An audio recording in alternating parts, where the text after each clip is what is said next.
জয় গুরুদেব, জয় গুরুমাতা। বিংশ শতাব্দীর প্রথম দিকে বঙ্গভঙ্গ আন্দোলন ভারতবর্ষে জাতীয় চেতনা জাগৃত করার এক গুরুত্বপূর্ণ ঘটনা হলেও তা কখনোই ভারতে স্বাধীনতার যথেষ্ট শক্তিশালী পূর্বাভাস ছিল না। যোগী বিষ্ণু ভাস্বর লেলে মনে করতেন বিপ্লবীরা ছিলেন ঈশ্বরের হাতিয়ার এবং স্বাধীনতা ছিল ঈশ্বরের পূর্ব নির্ধারিত নিয়তি। তিনি ভবিষ্যৎবাণী করেছিলেন যে 1947 সালের মধ্যে ইংরেজরা দুর্বল হয়ে পড়বে এবং ভারত ছেড়ে তারা পালিয়ে যাবে। বাস্তবে যা সত্যি হয়, ভারতের স্বাধীনতাকে এক অবশ্যম্ভাবী ঘটনা হিসেবেও দেখা হয়।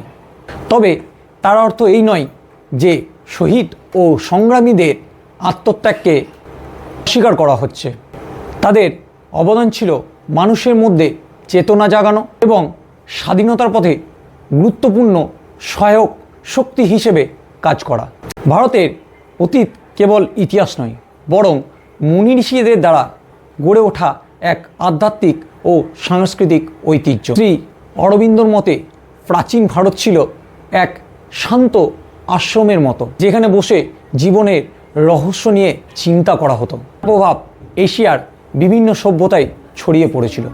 পরবর্তীকালে বিভিন্ন বিদেশি প্রভাব গ্রিক, মুসলিম, ইউরোপীয় ভারত গ্রহণ করে নিজস্ব রূপে আত্মস্থ করে।